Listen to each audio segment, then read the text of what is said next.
Welcome to the Smarter Trading Podcast. If you want to sharpen your trading skills or become a more savvy investor, then you're in the right place. Every week, we sit down with professional traders who are ready to share practical insights on what it takes to succeed in modern-day markets. Smarter Trading, the show to watch to trade smarter.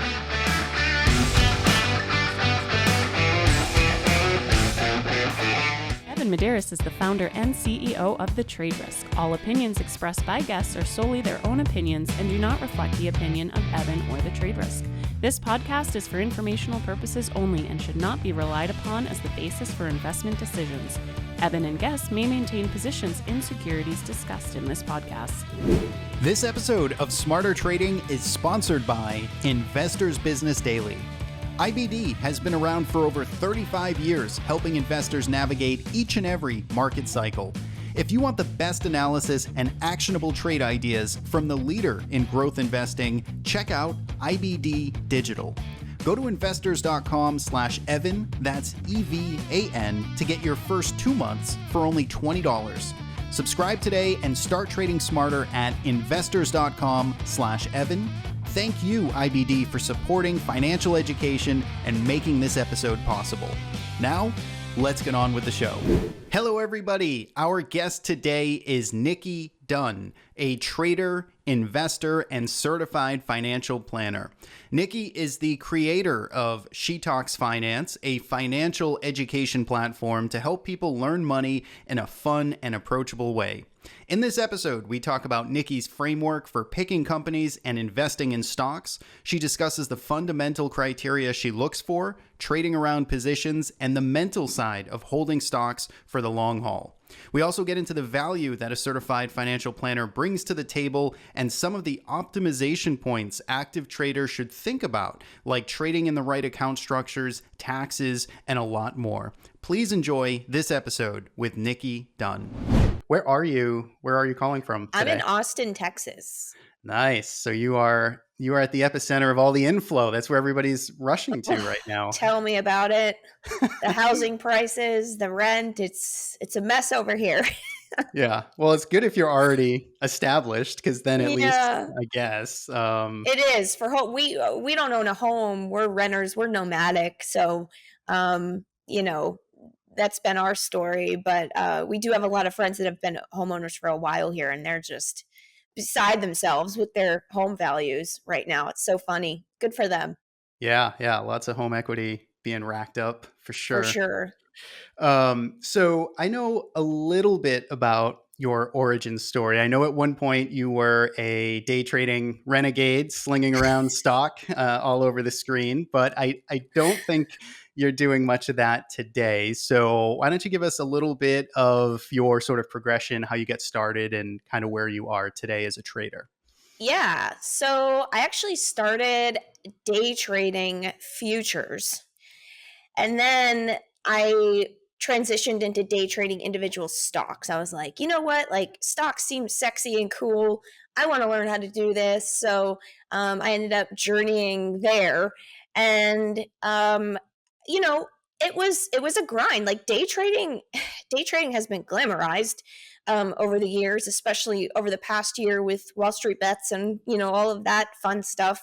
But it's a grind. Like, you got to be doing watch lists every single day. You have to be, at your desk. If you get up to use the bathroom, you could lose an opportunity or miss an opportunity in day trading. You know what I mean? So it's kind of tough. I mean, yes, you can set limit orders and things like that, but I was always very controlling over my day trading, and I wanted to be there when the order filled, and I just was kind of a little bit crazy about that, but I got a little burnt out about it, and then I ended up having trouble because the market was shifting. Back when I started trading futures, it was kind of like the heyday, and things were good, and then the algorithms kicked in. They got harder and harder. And then with the day trading, it was kind of the same thing. My strategy was working, and then the strategy just kind of stopped working, and all of my stops were getting hit, and then you had to pull your stops back and you had to increase your risk. And, it was just kind of this progression. And I was finally, introduced to somebody that kind of changed the whole trajectory of my whole investing and trading strategy. I met a prior hedge fund guy. He's actually today a great friend of mine. He's on my the podcast with myself and my husband on We Talk Money, and he ran a hedge fund for years, and he's a very experienced professional investor. And we would all go out for drinks, and we were just friends, but we had this in common, the markets in common. And he would talk to me about his strategy. I would poke at him and ask him a bunch of questions, and he's really the one who got me into fundamental stock investing. So I completely switched my strategy from day trading just on technicals to more of a swing trading / long-term investing, fundamentally, driven. But I was able to take a lot of what I learned from my technical analysis, because technical analysis is something that I'm very fond of. I don't think it's voodoo like a lot of people do. I think it's a tool. It's not necessarily something that you can fully count on, but it's a tool. And so I was able to combine my skill set with technical analysis and the fundamentals and kind of put them together and marry them together. And I've really found that strategy to help me a ton. So that's kind of the progression from day trader to more fundamental, longer term investor. That makes a lot of sense. And on some level, it's sort of common to kind of start off with the action craze of like, hey, I'm going to get rich. I'm going to, trade stocks and be super quick. And then slowly you realize like, oh, this is hard. This takes a lot of work. This takes a ton of emotional discipline and fortitude to not just want to blow your brains out at the end of the day when things aren't going well. And you kind of go to that longer term sort of approach, which sounds like that's kind of the path that you took. It's a very similar path to what I took. And I think the cool thing, and tell me if you agree, but the lessons we learn as day traders to really be humbled by the market, to understand price action. I mean, that is invaluable when you start taking it to the longer term approach, even, would you agree to that? I agree 1,000%. I wouldn't suggest people go day trading first. I would suggest, learn the basis of the market, invest, get long-term invested. And then, if you are interested in trading, then you have at least, a foundation. But what I will say is that my experience day trading, I actually ended up really fine-tuning the mental side of trading. While I was doing that, I had the discipline to be able to teach myself how to not be emotional and think more calculated and create a strategy to help me not be emotional. But I consider myself maybe one of the lucky ones. Like, there are a lot of people that don't learn those lessons. But I do think overall people that are day trading, they are taking a lot of things with them into the long-term strategy that helps them, for years on end, going into retirement. So I do totally agree with that. When you think about your approach today, so you're kind of marrying the technicals with the fundamentals. I mean, is it fair to say, do you consider yourself like a macro trader? You're starting at the top, or is it all kind of like the company from the ground up? I care about companies over the macro environment. So I will say part of my portfolio, the way I've done it now, is passively invested, which is like investing in funds, set it and forget it strategy. The other part is I actively invest a section of my capital where I'm picking stocks, I'm researching, I'm looking at macro trends. I'm, what's the Fed going to do next? What's monetary, and fiscal policy? What's going on here? How is this going to affect the market and interest rates and inflation? Like, I do pay attention to a lot of those things for the purpose of my active portfolio, because if you get into a bunch of stocks, the fundamentals look great, that's fine, but you want to be aware of where the overall market stands and where the overall economy stands, because it helps you reduce or eliminate surprises that, if the market does correct 10%, 15%, and all of your stocks, even though they're fundamentally sound, the market is just selling off. So everything's selling off. It kind of helps you stay level headed. You're like, okay, I know nothing fundamentally is changing here. The market is just selling off for, whatever reason it may. And of course, that reason may end up being something to worry about if we're Sure. moving into a recession, or, if the Fed is going to raise interest rates or something like that. That's, of course, something to think about.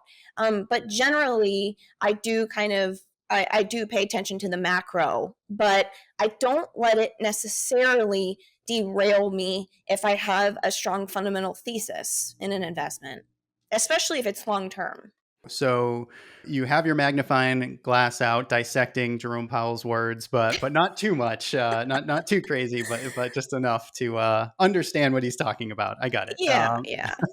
So no, that makes sense, and I like that approach. And it, I totally agree. I mean, understanding the climate, the landscape that we're in, is just a smart thing to do if you're going to be, putting money at risk and investing in longer term ideas or position trades. So when we start talking about maybe the company side of things, when you say you're doing kind of fundamental analysis or homework on a stock, what does that actually mean? What are some of Mhm. the things you're looking for when you're picking individual stocks? Yeah, so, the first few things that I look at when I see a ticker and I'm like, oh, this is an interesting company, let me dive in. I'll look at things like revenue growth. How quickly are they growing revenues? Are we looking at a high growth company? Are we looking at something maybe lower growth that's more of a value stock type of situation? I'm looking at, how much debt they have.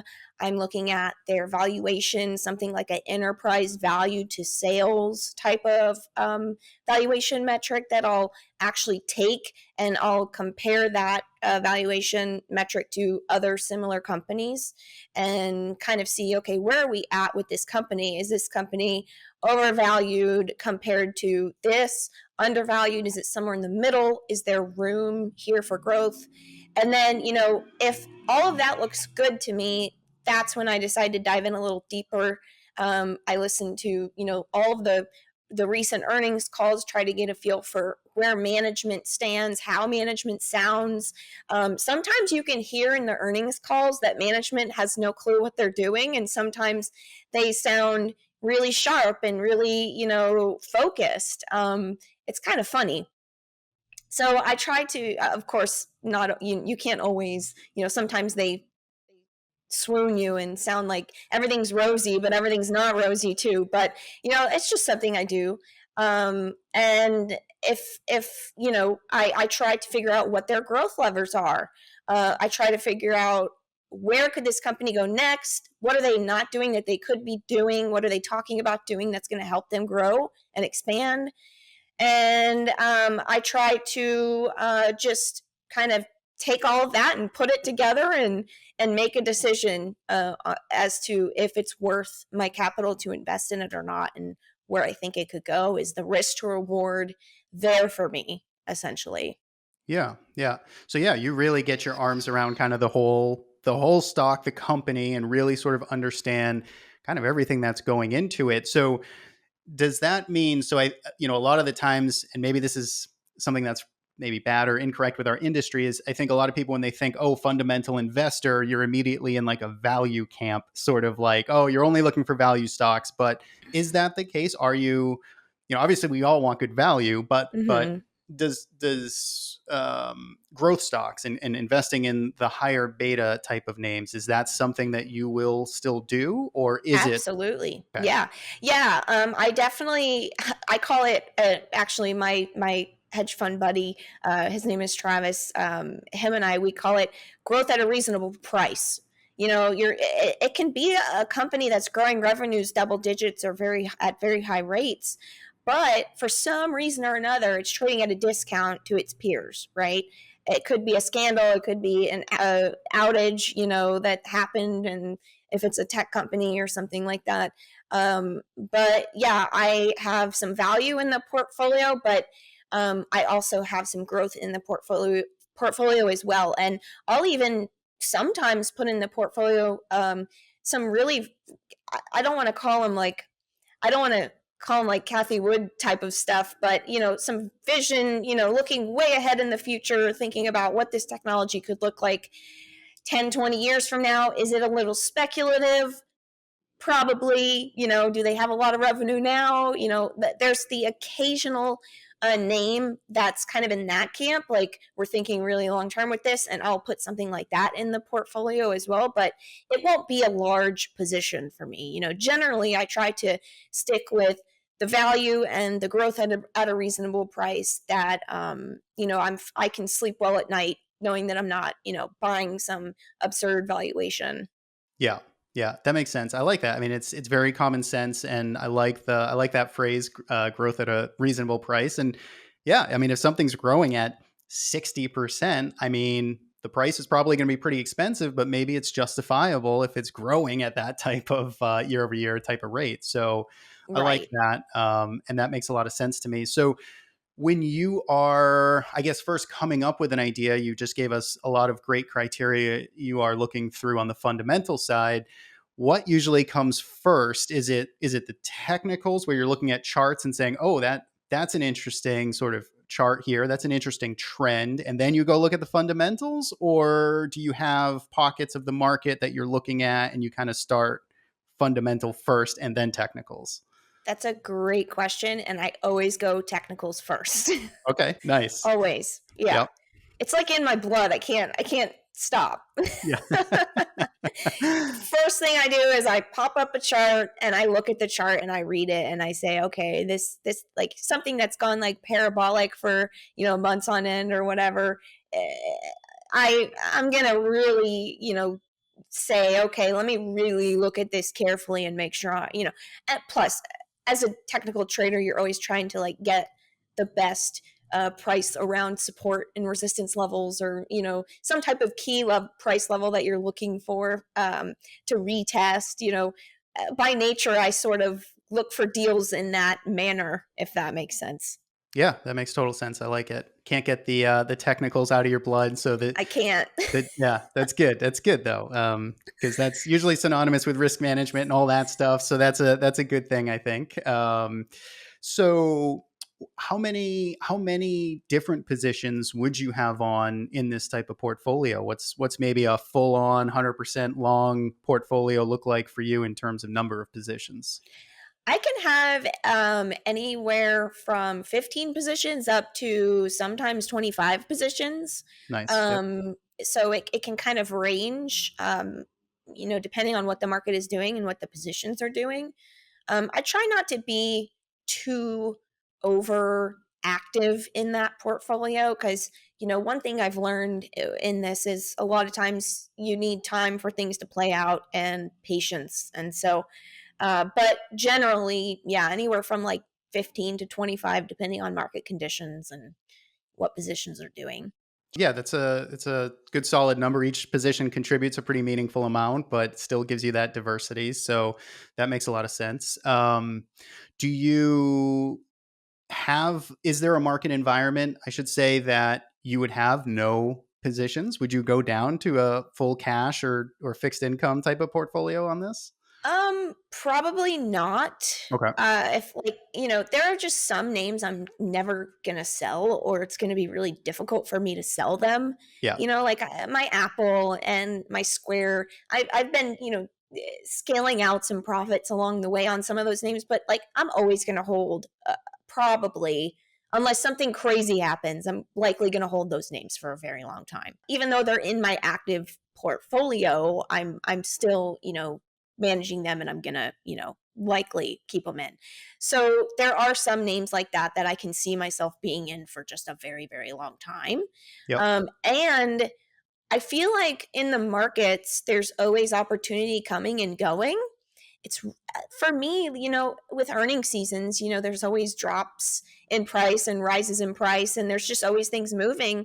So sometimes it can be difficult to like not have any positions on. In my case, with the way I'm doing it, because there are so many stocks and there's constantly like this rolling tumbleweed of opportunities that's always coming along, just because the nature of the markets. there's always a scandal. There's always, some crisis or something happening, earnings, flop or whatever that's causing these movements. And with that brings all kinds of opportunities. Yeah. Yeah, that makes a lot of sense. So when you think about I guess your ideal holding period is forever, in the sense of it's a great company that's just, hitting the marks every single quarter. But what tends to be the more realistic average hold time, would you say, in your sort of holding periods? I would say right now about a couple of years, Okay. maybe 2 to 3 years right now. That, of course, I do have positions in the portfolio that I will get in and out of in months, or in 1 year. But I would say on average, a lot of the stuff I've got in right now, I'm letting it work, and I've been letting it work, especially with 2020, kind of pushing things along a little bit more. Yeah. Sure. Sure. A lot of positions, went higher than we expected, and it was just the way it went. So a lot of that stuff I'm still kind of riding. But a couple of years is usually pretty common for me. And are you trading around that position? Are you harvesting like profits into strength and then potentially adding back if it dipped enough? I've done that multiple times. I'm still doing that. I've got a position right now in Pinterest that I've scaled out of on the way up. I still have a little bit in there, but now it's come down because of earnings. Doing more research, trying to figure out if it's worth adding to the position again, round tripping it, so to speak, if for lack of a better word. Yeah. But yeah, I'll do that for sure. And the ultimate exit, or the ultimate kind of, okay, this time to move this position out of the portfolio, is that technical? If there's technical, like major trend breakdown on long-term charts, or does that have to come from your fundamental sort of thesis is broken or invalidated or no longer there? That's a good question. I would say more so on the fundamental side is kind of what's guiding that, because I've had death charts that look like death, stocks that looked like they were never going to come back, and the market just hated them for whatever reason at the time. And then the fundamentals show themselves, and the market finally realizes what I'm feeling or what I'm thinking, and the company executes and executes and executes, and then price turns around. So sometimes the technicals can actually be misleading when you're dealing with fundamentals. And if you would have gotten out because of the technicals, but the fundamentals were still there for you, then you could have missed out on that turnaround in price, because that's very common. I mean, multiple times I've thought that a stock is never going to work, and then you're patient, you continue to listen to the calls and look at the reports, and you say, well, management's executing, like, what am I supposed to do here? Like, this stock is still a good value, and then eventually it just comes. So obviously that's a blanket statement, that's not always how it works, but I would say that I try to focus on the technicals if that's truly what I'm in for. Now, I have, and I still do, take swing trades based on just technicals alone. Gotcha. It's not as common, but I still do it occasionally. And in that case, yes, I've got that's like technicals only. I've got very defined set risk, set reward, and if that breaks, that breaks. Like, I'm not trying to become a bag holder. Right. Right. So that's what I do there. Right. So the shorter term swing trading, you're more kind of executing like a machine, and you're going in for that A+ setup, trying to get it, and that's it. If it works or it doesn't, type of thing. Exactly. Yep. Okay. So I know you've done a lot of work on sort of on yourself, on the emotional side of trading and the mental state of trading, and you kind of touched on it just a moment ago. But I know personally for me, so I hear you talking, and I'm saying, I love this approach. There's plenty of companies where I'd love to hold them for 2-3 years, because it seems like, they're in all the right things or doing all the right spots, or, so on and so forth. But The hardest part for me is just holding on, because the day trader in me, the old day trader in me, looks at like a daily chart and sees that big outside reversal, right? And on a stock I may like, but I'm still like, oh, this is going to come back for like 2 weeks. I need to get out of this. And I'm sabotaging the long-term vision. So what are the tips or techniques to hold on to these winners that you Yeah. sort of think about on a daily basis? I think that first of all, it's important to define your strategy and understand if you're trading multiple strategies. Like for me, I'm a passive investor, I'm a short term swing trader, and I'm also a long term fundamental investor. It's like, a lot of people are getting their wires crossed, and different strategies have to be managed very differently. So I think the first step is recognizing, okay, what's my strategy?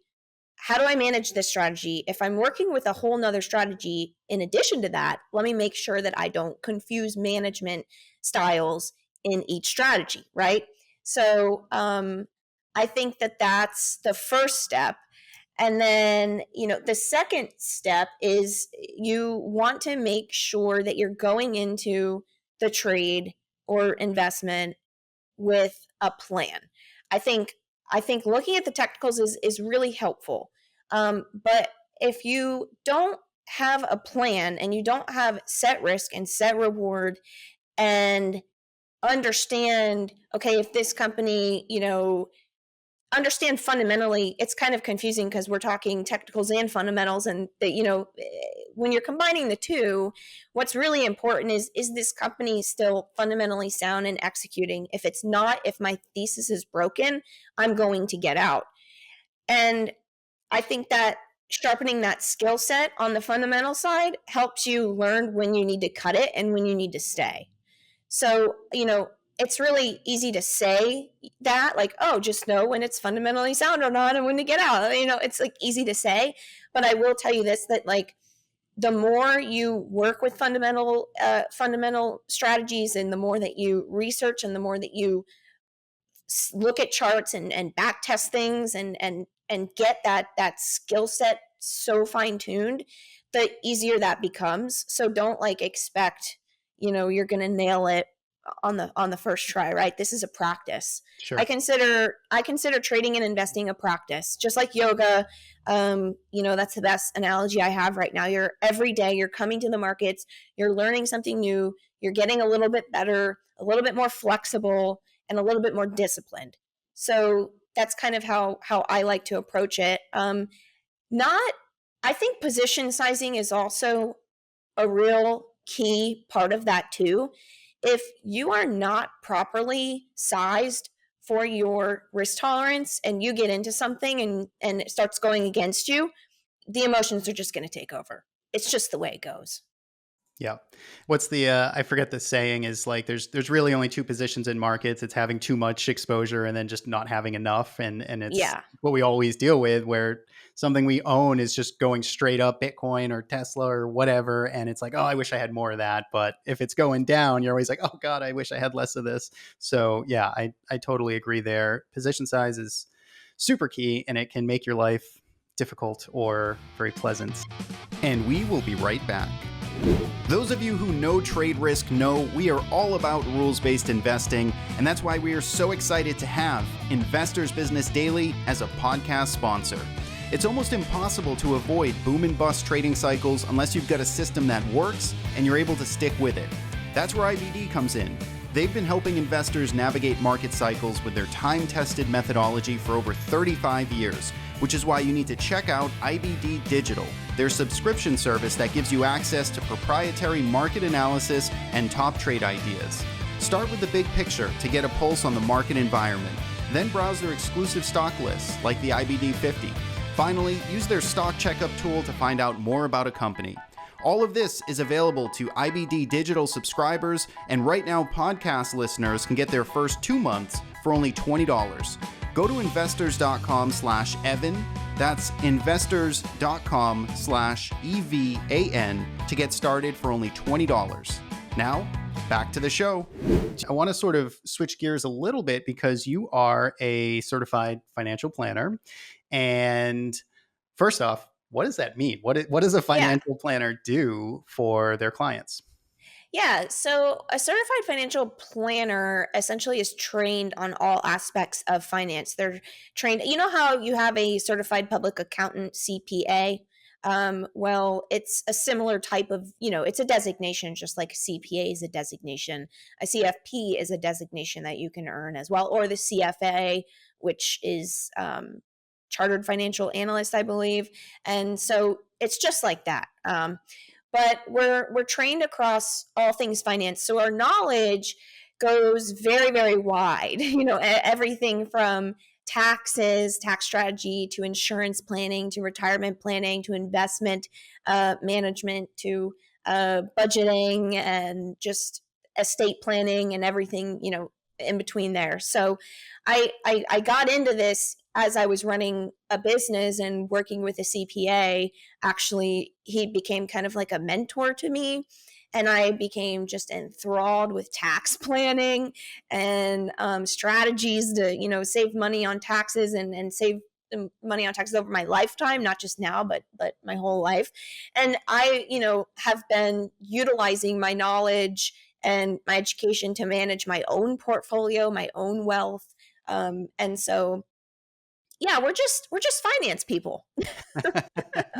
I love it. So it all fits. I mean, it all comes together. So it makes total sense. So when you're on like that side of the business or working with a client in that respect, the stock market or the investing side might actually only be a small part of what you're doing with that person. Is that fair to say? In Yeah, yeah. I Okay. actually am more focused on things like helping freelancers figure out how to set up their business, helping self-employed people navigate everything that they need to do to stay organized, have the right tax structure or business structure. And it's there's so much more than investing in our financial lives. And I think that's what a lot of people kind of miss is we all want to be invested. We all want to do the sexy thing, which is investing and trading, right? But if you don't have an emergency fund, if you are not investing in trading in the right types of accounts for your tax situation, if are not protecting your family with the right types of insurance if you need it, things like that, there's just so much that it goes beyond just investing.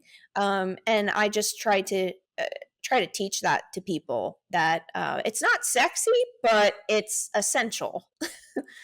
Totally. And it's the stuff that really matters and moves the needle and is the foundation. So I think, yeah, it's super important. And then where do you see, how do you make sense of someone that should be maybe more passive versus active? I guess what has to lead someone into an active management scenario? Is it just their own interest in it type of thing, or is there like a personality trait? Is it a certain return profile? Like who should be Yeah, actively touching their money? great question.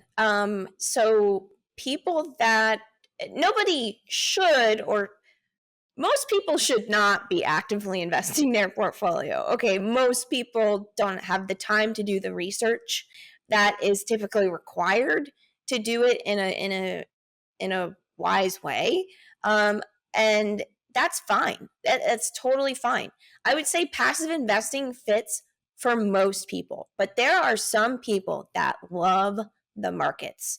And those are typically the people that, I've dealt with, whether working with them on the mental side or working with them on something else. They love the markets. They want to be actively investing. They love researching stocks. It's just a passion of theirs. You have to love it because it does take extra legwork, if you want to do it right. So I would say most people passively invest in their 401k or in a robo advisor, and that's totally fine. And that's for most people. But there is that subset of the population that just loves the markets and they want to do it. If you don't like research and you don't like volatility, because active investing can come with some volatility Oh yeah. that you have to be able to stomach. Um, it's just the nature of the beast, because stocks that are individual stocks, they move on earnings releases all the time in different ways. I mean, one quarter it could be down, the next quarter it's right back up where it was, and you have to be able to handle that. So I would say that, it just takes somebody that's truly interested in it. Yeah. Yeah. Yeah. And I mean, I guess the perfect example, you are a professional investor, but yet you still have a strategy, or you still have an allocation to just kind of passive indexing, right? If I'm not mistaken. Absolutely. So you're doing, and I think a lot of people could kind of get the best of both worlds, where they have some percentage dedicated to longer term, and then they take a little bit and, have fun themselves, or hopefully it's not just fun, it's, doing it in a serious capacity to manage and invest. Yeah, exactly.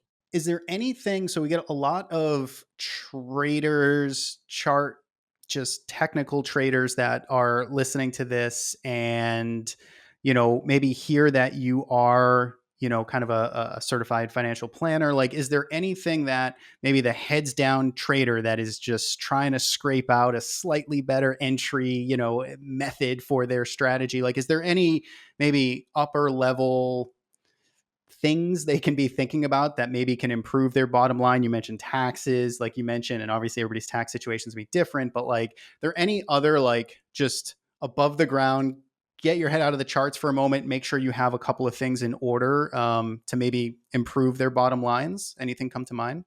Yeah.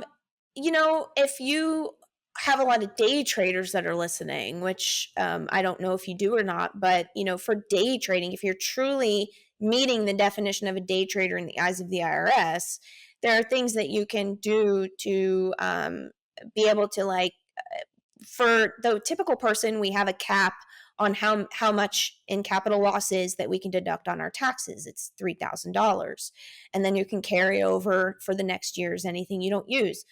But for traders, they may have a lot more losses than that, and there is a way to be able to qualify for being a trader and having a trading business, and then you can write off your losses against your gains. You can write off expenses to run your trading business and things like that. But the problem is you really have to be an active everyday trader to be able to do this trading business Hmm. strategy. And I always talk to a CPA and find out if that's something that you can do. If you cannot do that, and you are not a day trader by the IRS's view, then what I would consider is making sure that you're tracking everything very well, tracking your cost basis, tracking commissions, because when you are actually, I know commissions kind of aren't really a thing anymore, but they are. I mean, like, if you're trading on a heavy duty trading platform, there's typically still fees. I mean, I know, like, for my trading platform, I'm still having to pay some commissions, Yeah, I pay but commission I too. don't know about you or other people. But keep track of that so that your gain is smaller and reduced by any commissions or fees that you pay. And then trade in the right account, because, believe it or not, you can trade in an IRA. You can trade in a Roth IRA. You can trade in a traditional IRA. You can do a self-directed IRA and actually um, get access to a really, nice trading platform and be able to trade. Uh, and if you're doing this in the right accounts for your tax situation, that can really, help you, in the long run, because we have many different types of accounts we can be using. We can be using a taxable brokerage, which most people are using a taxable brokerage because they want to be able to access the funds now. But you can actually invest in your IRA, do a little bit of active investing there if you really wanted to. Roth IRAs are pretty amazing if you can get a hold of one, if you qualify, for being able to contribute to one. And I would say that for most people, understand that over trading can affect your wealth big time. And if you find yourself trading too much and the turnover is very high, that typically that can be something that you need to watch out for. Make sure that your strategy is actually working still. Get real with yourself and double check that what you're doing is not going to blow out your account. I try to tell people just to get real with themselves, so to speak. And it's hard to do. It's kind of hard to do, Very but hard. it's essential. Yeah, I love those tips. And yeah, one of the, I think I published a blog post a few years back on the fact that like I love trading my active strategies in my IRA, in my self-directed IRA, because I don't have to pay Uncle Sam a dime on that at the end of the year. And it gets a lot of interesting kind of feedback though. And I mean, you're not saying it. I'm not saying it. I don't think a new trader should just go take a full IRA account and just start trading with it. Like that's a horrible idea. But Yeah.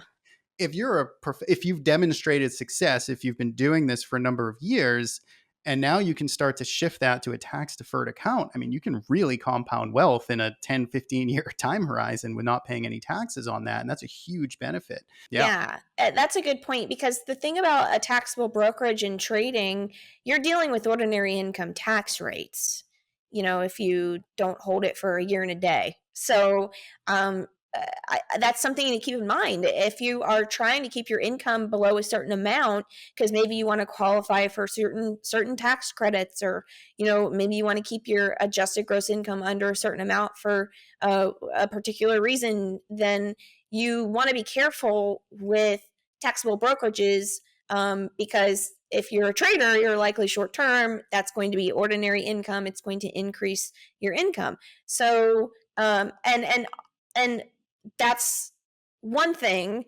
If you can go for long-term capital gains rates in a taxable brokerage, that's ideal, right? But traders, they typically are in and out, Yeah. and they're not getting that long-term cap gains rate. So that's kind of the issue there. Yeah, yeah. And yeah, I mean I've never traded futures, but I know futures has the benefit too if you're a short-term trader. I know you said you started off day trading futures, but there is some tax advantage, right? 60/40 Yeah, is it? 60/40. Yeah. I want to say it's 60 long-term gain, 40 short-term gain. You'll Yeah. have to double check that. So yeah, another little hack there on certainly on the taxes side of things. So yeah, as we start to sort of wind down, a couple of questions stand out. Do you journal your trading, your investing, your kind of day to day activity? Do you journal?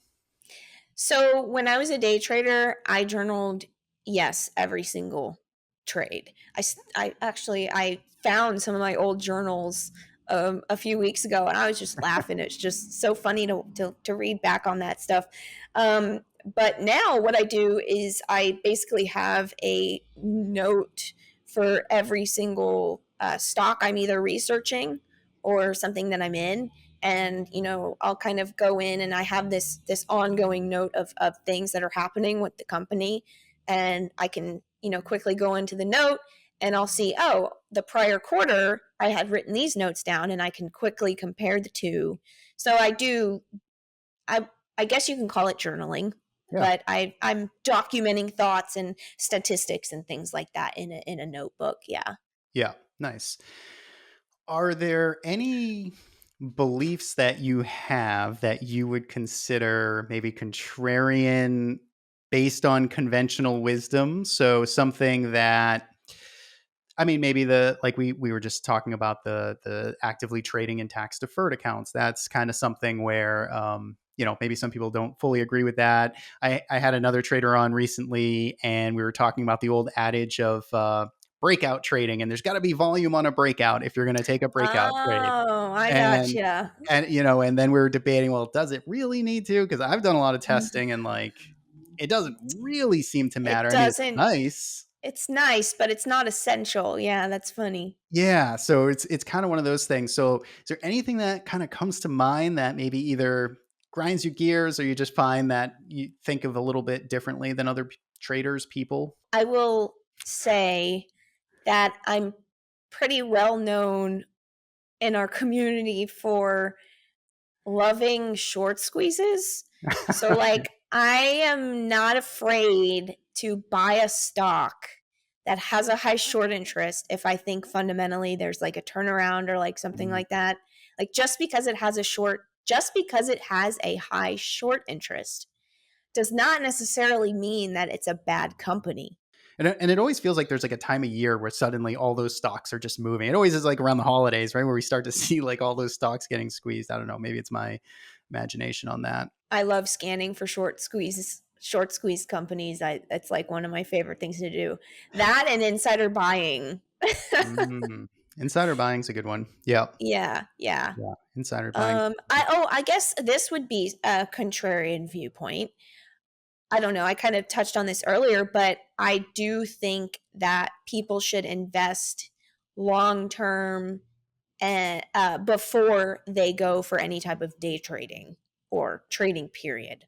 I think it's opposite. I think that most people go trader to investor, but I think that the right way to do it is go investor to trader. And the reason for that is because when you're investing long term, the longer your money is in the markets, the better. Even Mm. if you have to just buy like an S&P 500 index fund or any other kind of index fund, um, you can quickly learn about what index funds are, and you can, pretty easily get invested in one that's working for you, that's earning dividends, set it and forget it. Then once that money's set and in there, then you start looking at capital that you want to try to grow by trading it. So I don't know if many people would agree with me on that, but it's my viewpoint. Yeah, I mean, it's probably a healthier way to start. Let's put it that way, from the emotional stand. Just because, yeah. But unfortunately, I think a lot of people, I don't know, maybe it's just getting started young. But I feel like most of the people that I know that got started young trading or investing were just going at it to make, to make that lifestyle, right, or whatever the case was. So, is there anything we left out? Anything that's maybe lingering, or you want to touch on that we didn't get to talk about in this? Um, I think we touched on a lot of stuff. I Yeah. think so too. I don't know if we touched on enough of the mental side of trading stuff, but I know we did touch on that. So, Let's dissect that just a little bit, because it is, I mean, it is so important. So the way I combat a lot of that is just, I want to just be 100% rules based and more on the quant side, and that's how I sort of circumvent a lot of, not to say that there's not emotions in that approach, because obviously I have to look at the systems and deploy the systems. But what are some of the techniques for someone that is maybe just doing it by themselves, that are looking at chart patterns or trading off technicals or fundamentals? yeah, I mean, I have this whole framework for this, but really to kind of sum it all up, it's it all stems the emotions all stem from risk. Taking on too much of it and not knowing where you're going to exit, or when to enter or things like that. And I find that sometimes with this stuff, one of the most common things that I see is people exiting trades or investments too early. And they get impatient, they get out because they can't handle it anymore. It's gone too far against them or whatever it is, and one of the things that I find to be the most helpful is when you move your stop up, or you basically your mental stop or your hard stop, you move it up because you Mhm. just can't take it going against you. The first thing is zoom out, because Mm, I see too many times people are way too zoomed in on price. mm, You know way too short of a time frame. Zoom out, look at the bigger picture, look at the daily chart. What is the daily chart doing? Find the true areas where the trend is breaking. Have we broken those areas yet or not? And then you may find, oh no, we haven't. I was too zoomed in. We actually, there's still plenty of room for this area. I think that's something to definitely try. And the other thing is, sometimes you have to sit on your hands and force yourself to let your stops get hit. You have to force yourself to let price come against you without reacting, as long as it's not like, at your actual stop level. But the Mhm. problem with most people is they don't even let it get to their stop level. They'll just move their stop up and get out, Yeah. Yeah. at the slightest sign of it going against them. So sometimes you just got to sit on your hands and let that stop do the work, and either it stops you out, or guess what, it reverses and works. To get yourself used to allowing yourself to respect your own rules, because you're the one that made the rule up. You're the one that set the stop loss, right? And if it keeps hitting, then you need to reevaluate your rules and reevaluate your strategy and say, okay, maybe I need to improve my technical analysis a little bit and understand where the true pivot points are, or where the Mm. true resistance or support is, or whatever it is. And so I don't know. That's just kind of a few things that I find helps people is just making sure that you actually allow your rules to play out so that you can decide from there, okay, I need to change this or that. Yeah, it's like you were looking at myself months ago, or this crypto run. If I throw that into the mix, and from a personal anecdote, literally exactly what you said of this market that just ran away to the upside. And I mean, I had a glorious thing happen, which I think everybody that was invested did. It was just dumb luck, but Bitcoin, 5, 10x, 20, whatever the case is, and all of a sudden it's this huge position, and I find myself wanting to just get out at the slightest because it's too big now. And like you say, it starts with position size, and the fact that it got too big and now I'm trying to like watch every tick. It is a balance act, or it's something where you need to really get that plan in place. I should be either selling some into strength, or whatever the rebalance mechanism is There probably it the is. right answer. Yep. Um, and yeah, I mean, Scaling is so helpful with the yeah, mental side. yeah, Scaling out profits, yeah, scaling in and scaling out, I find to be one of the most impactful things to help with that. yeah. Yeah, I love it. I mean, it just works on so many levels. You get to realize some hard-earned gains, and then you also get to sleep easier at night, knowing you've locked in some gains, and you still have that position that you can obviously benefit from if it continues to work higher. So, yeah, that's a really good tip there. Awesome. Where can people find you if they want to learn more about your work, stay on top of everything you're up to? Where can they go? Yeah. So the podcast that I co-host with two others is wetalkmoney.com. Definitely check that out. And then shetalksfinance.com is my website. And I basically teach a lot of personal finance stuff over on that side of things. Actually created a entire course to teach people how to do their own financial planning and kind of learn how to manage their money like a professional, so to speak. Awesome. So yeah, That sounds great. Yeah, I will put all those links in the show notes. Those are all great resources. Love the We Talk Money show. I'm usually lurking in the comments, so I'll have to nice. harass you guys next time. Yeah, now I'll know who you are, so that'll be good. Awesome. That's it, folks. All the notes and links from this episode can be found on our website at thetraderisk.com/podcast. Thanks for tuning in, and hope to see you in the next episode. Nikki, thanks so much. This was great. Thank you. Thank you for listening to Smarter Trading. I hope you enjoyed this week's episode. For all of the show notes, links, and callouts, head on over to thetraderisk.com/podcast. If you enjoyed this episode, please leave us a rating and review on iTunes. Smarter Trading is hosted by me, Evan Medeiros, and produced by Ashton Alexander. Thanks for tuning in, and we hope to see you in the next episode.